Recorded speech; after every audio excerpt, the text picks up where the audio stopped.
आप देख रहे हैं just action Hindi news, Bharat का नंबर 1 न्यूज नेटवर्क।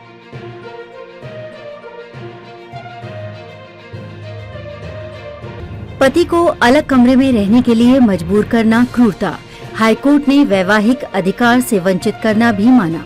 इलाहाबाद उच्च न्यायालय की लखनऊ पीठ ने कहा कि जब पत्नी अपने पति के साथ रहने से इनकार करती है, पति को अलग कमरे में रहने के लिए मजबूर करती है, तो ये वैवाहिक अधिकारों से वंचित करना है।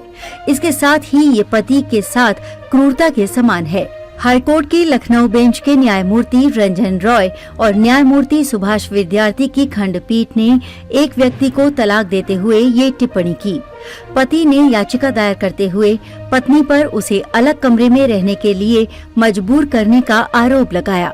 ये भी कहा कि पत्नी ने उसके कमरे में आने की कोशिश करने पर आत्महत्या करने और आपराधिक मामले में फंसाने की धमकी भी देती है। बार एंड बेंच की खबर के अनुसार पति की याचिका पर सुनवाई करते हुए कोर्ट ने कहा कि ये स्पष्ट है कि जब पत्नी ने अलग कमरे में रहने पर जोर दिया तो उसे वैवाहिक संबंध छोड़ दिया है।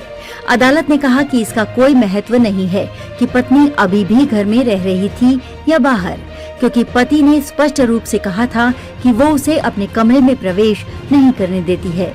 कोर्ट ने कहा कि पति पत्नी के बीच फिजिकल रिलेशन बनाना भी वैवाहिक रिश्ते का एक अनिवार्य हिस्सा है।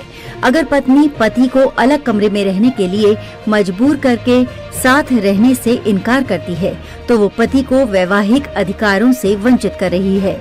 इसका उसके मानसिक और शारीरिक स्वास्थ्य पर प्रतिकूल प्रभाव पड़ेगा। ये शारीरिक और मानसिक दोनों क्रूरता के समान है। पत्नी ने पति के इन आरोपों का भी खंडन नहीं किया है। ऐसे में माना जाएगा कि इसे स्वीकार कर लिया गया है। याचिका के अनुसार दोनों ने 2016 में शादी की थी। महिला की पहली और पुरुष की ये दूसरी शादी थी। 2018 में पति ने तलाक के लिए पारिवारिक अदालत में याचिका दाखिल की थी। उसने कहा कि दोनों पक्षों के बीच संबंध केवल 4-5 महीने तक सामान्य रहे। उसके बाद पत्नी ने परेशान करना शुरू कर दिया था। याचिका के बाद कुछ समय तो पत्नी पारिवारिक अदालत में पेश हुई, लेकिन बाद में उसने पेश होना भी बंद कर दिया। जनवरी 2023 में पारिवारिक अदालत ने पति के खिलाफ फैसला सुनाया। कहा कि उसने अपनी पत्नी द्वारा दी गई धमकियों का विस्तृत विवरण नहीं दिया था। ऐसी घटनाएं लगातार हो रही हैं।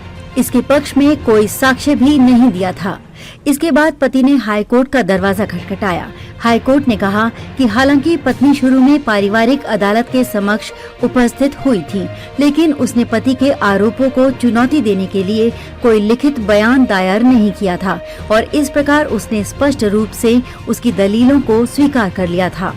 अदालत ने कहा कि परिवार न्यायालय के समक्ष पति की ओर से दायर लिखित दलीलों में ये बताया गया कि अप्रैल 2017 से पत्नी को छोड़ दिया है, यानी दोनों पक्षों की शादी केवल 5 महीने ही पति पत्नी के रूप में चली है। इसके बाद पत्नी ने वैवाहिक दायित्व का निर्वहन नहीं किया है। अदालत ने कहा कि अब 5 साल की अवधि बीत चुकी है और पत्नी ने अपने वैवाहिक दायित्वों को निभाया नहीं है।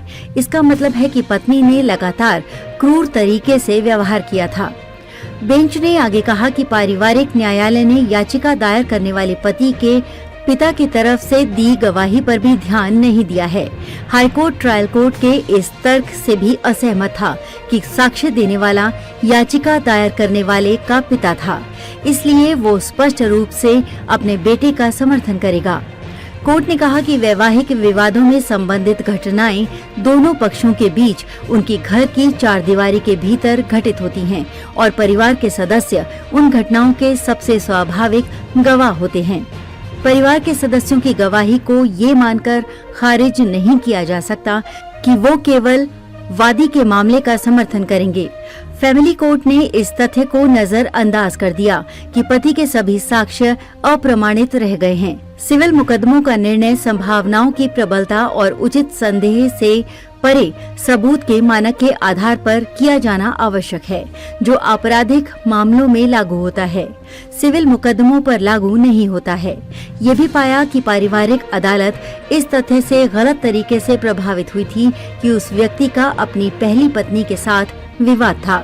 उच्च न्यायालय ने कहा कि पिछली शादी आपसी सहमति से तलाक की डिक्री द्वारा भंग कर दी गई थी और पहली पत्नी ने उसके खिलाफ कोई आरोप नहीं लगाया था।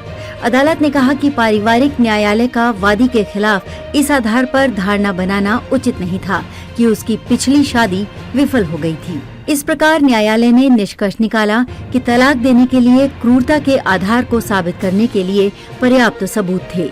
रिकॉर्ड पर उपलब्ध सामग्री से पत्नी द्वारा पति के परित्याग का आधार भी स्थापित किया गया है। फैमिली कोर्ट ने इस बिंदु पर कोई ध्यान नहीं दिया है और क्रूरता का आधार अपील की अनुमति देने के लिए पर्याप्त है। इस सवाल पर गौर करने की जरूरत है कि इस अपील में ऐसा कोई मामला नहीं है। कोर्ट ने विवाह को भंग कर पति के पक्ष में फैसला सुनाया। पति की तरफ से अधिवक्ता राजेश कुमार पांडे ने अपील और बहस की। अपने आसपास की खबरों को देखने के लिए वीडियो को ज्यादा से ज्यादा शेयर करें और चैनल को सब्सक्राइब जरूर करें और अपनी राय देना ना भूलें। फिर मिलते हैं अगले बुलेटिन में, तब तक के लिए नमस्कार।